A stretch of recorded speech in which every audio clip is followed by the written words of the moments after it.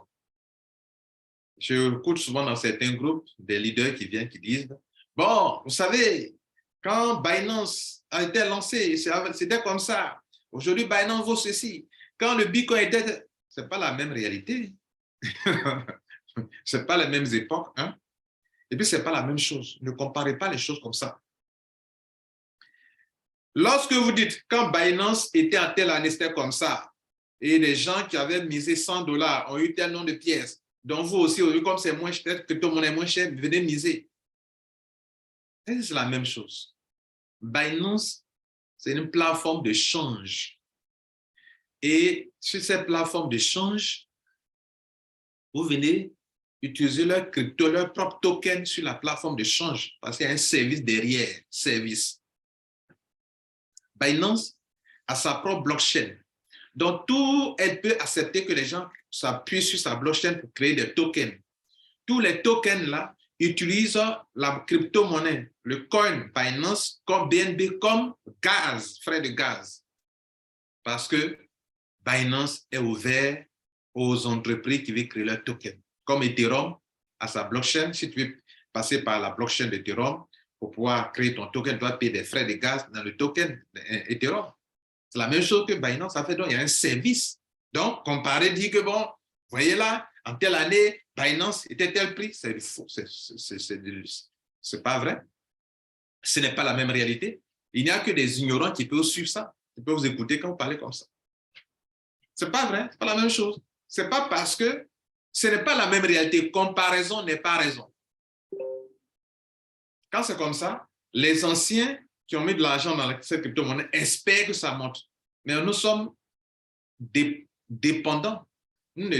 Personne ne maîtrise ça parce que c'est la compagnie seule qui peut relever le défi.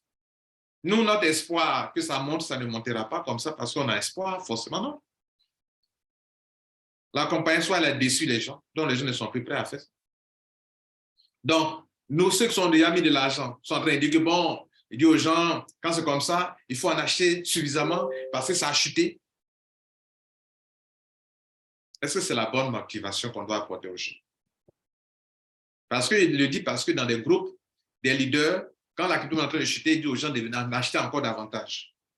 Dans certains cas, quand il y a un service qui est derrière, un vrai service qui est pratique maintenant, pas une promesse, je vous dis que je partage mon expérience avec vous. Moi, j'ai été victime des compagnies qui ont promis. On espère toujours. On a déjà mis notre argent. Qui ont promis un service. C'est pour ça que moi, ça m'a intéressé, j'ai mis mon argent. Mais pendant que Lambert Poisson parle aujourd'hui, là, quand tu parles de ton service de crypto-monnaie, ça doit être pratique, unique, ici et maintenant. Si ton service n'est pas pratique maintenant, que c'est une promesse, ton business, ta crypto-monnaie ne m'intéresse pas. C'est ça, il veut que vous compreniez, les gars. OK? Donc, les motivations que certains apportent dans certains groupes sur la chaîne YouTube, non, ça va monter, ça va monter. Quand ça baisse, là, il faut acheter. Je ne sais pas dans tous les cas, quand ça baisse, il faut acheter.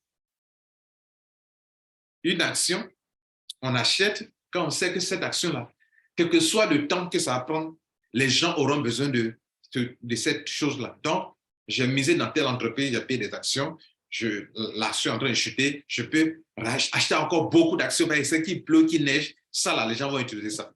Mais ta crypto-monnaie, il y a des millions, des milliers de crypto-monnaies sur le net. Qu'est-ce qui va attirer les gens sur ta crypto-monnaie? Qu'est-ce qu'elle a de spécial? La seule chose qui a fait que les gens sont venus, c'est parce que les gens voulaient gagner de l'argent qu'ils sont venus, comme un peu le shitcoin là. Mais en réalité, aujourd'hui, vous avez mis de l'argent, ça a chuté. Qu'est-ce qui va intéresser les gens à venir mettre l'argent dans cette crypto-monnaie? Pose-toi la question d'abord avant de dire que non, quand ça baisse, c'est ça qu'il faut acheter. Il faut acheter pour faire quoi encore en plus? C'est ça la question qu'il faut se poser. Et souvent, des leaders donnent des séances de conseil là dans des groupes. Quelle est cette crypto-monnaie et que selon toi, on doit encore en acquérir suffisamment alors que le prix est nul actuellement?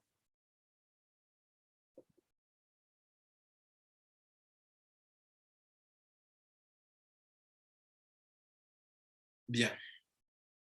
Donc, évitons ces genres de comparaisons. Je vais m'arrêter là. Qu'est-ce que je veux que vous reteniez? Je veux retenir peut-être 3 points importants. Le premier point, toutes les compagnies de crypto-monnaie que vous voyez là sont là pour se faire de l'argent sur vous. Ils savent que pour la plupart d'entre vous, vous avez laissé les plateformes d'investissement d'argent. Vous voulez maintenant investir dans les crypto-monnaies parce que c'est encore plus sûr. Ce n'est pas faux, encore plus sûr que les plateformes d'investissement d'argent. Tout le monde sait ça. Les entreprises savent ça. Que créer une plateforme d'investissement, ça ne marche plus pour elles. Donc, c'est les crypto-monnaies qui marchent. Tout le monde, c'est la tendance, métaverse, terrain pixel, NFT, crypto-monnaie, token, coin, tout le monde c'est de la tendance. Donc, elles aussi, elles vont dans cette... Donc, les escrocs, les scams aussi, vont faire ça aussi pour pouvoir pomper le maximum d'argent avec la communauté qui va venir mettre son argent. On appelle ça ils font du pump and dump, du dumping. Et elles s'enrichissent sur les gens, le dos de la communauté. Vous qui mettez là dans les shitcoins, vous savez de quoi je parle. Et il y a beaucoup d'entreprises qui vont faire des promesses. Donc, je dis, des entreprises qui viennent en ligne, les crypto-monnaies, elles sont là pour attendre cette occasion où elles vendent en privé, elles se tirent le maximum d'argent. Et puis, pour laisser sur CoinMarketCap, c'est quoi? Il faut allouer, comment on appelle, soit 10 000 $, mais sur la CoinMarketCap, ça marche. Tout le monde peut faire ça. Le gars, il a tiré plus de 100 000 $, plus de 500 000 $, plus de 5 millions de dollars. S'il doit prendre 100 $, 100 000 $, parce qu'il a eu 5 millions de dollars, 100 $, mais sur CoinMarketCap, là, ça lui coûte quoi? Bloquer ça, ça lui coûte quoi? Ben, il faut bloquer l'argent, la capitalisation. Il faut bloquer ça quelque part pour que les gens puissent faire du trading avec. Mais ça vaut quoi? Ça ne vaut rien du tout. Donc, vous l'avez servi. Lui, il va en vente publique, il se sert d'abord, comme je l'ai indiqué, et puis même pas. Donc, première chose, toutes les compagnies que vous voyez là de crypto-monnaies, elles sont là pour gagner de l'argent dans la vente privée. Et puis, quand elles vont en vente publique, la crypto-monnaie chute et ce n'est pas évident qu'elle se relève encore si elle n'a pas un service derrière. Deuxième chose que j'ai dite, c'est qu'il y a de vraies entreprises qui ont des vrais services, mais que ça ne soit pas une promesse de service. Le service, là, est-ce que ça marche maintenant? Parce que moi, j'ai été victime de ça. Promesse de service qui ne vient jamais et pour lequel on a mis de l'argent, mais le service, là, ne vient jamais. On attend plus le service. Donc, si il y a des entreprises qui ont les services qui marchent maintenant, et ça a de l'avenir. Ça fait deux. Deuxième point. Troisième point important. Quand le prix a baissé, les leaders que vous êtes, les crypto-investisseurs, les crypto qui encouragent les gens dans les différents groupes, quand le prix a baissé, là, rien ne prouve que le prix là va remonter encore.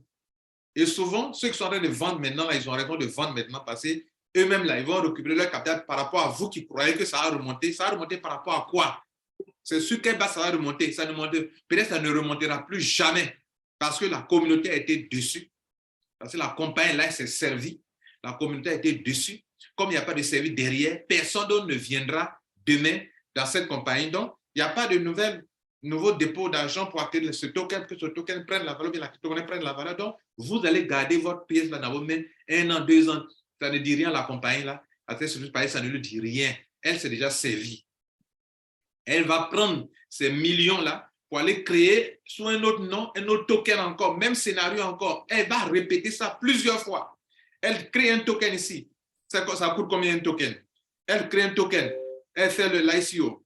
Elle donne une idée. Les gens viennent. Metaverse, NFT, les gens viennent. Vous mettez pam, pam, pam, pam, pam.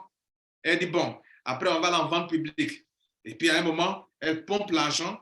Elle donne une petite capitalisation sur CoinMarketCap. La crypto-monnaie chute, et puis vous attendez, ça va prendre la valeur en vente publique. Ah, on peut trader avec ça. Et ouais, là, ça est laissé sur CoinMarketCap. Ça ne veut rien dire, ça soit laissé sur CoinMarketCap, ça ne veut rien dire. CoinMarketCap, c'est quoi? CoinMarketCap, c'est comme, moi, on a, comment on appelle, on a une plateforme où les gens viennent laisser que quelqu'un existe. D'accord? Ça fait de la publicité pour la compagnie parce que ce sera visible. Il n'y aura plus de visibilité. Mais est-ce que les gens sont stupides pour mettre l'argent dans la crypto-monnaie sans savoir ce que la crypto-monnaie leur apporte? Pourquoi elle va prendre la valeur demain? C'est sur cette base que les vrais investisseurs, les crypto-investisseurs réfléchissent. Voilà ce que je vais vous enseigner. Donc, très souvent, les fausses comparaisons disant que quand ça baisse, c'est ça, il faut acheter. Ce n'est pas dans tous les cas, quand ça baisse, il faut acheter. Ou bien la telle crypto-monnaie, auparavant, en 2030, en 2017, était comme ça. Maintenant, elle vaut 300 $. Mais est-ce que c'est la même chose? Bref, je me suis fait comprendre certainement. Peut-être juste votre petite formation en matière de crypto-monnaie. Faites gaffe et je partage mon expérience. Quand ils partagent comme ça veut dire que j'ai perdu de l'argent en considérant ces points-là dans le passé. Et moi, premier Gao n'est pas Gao. C'est le deuxième Gao qui est Nyata, disent les Ivoiriens. Je vous remercie. Ciao.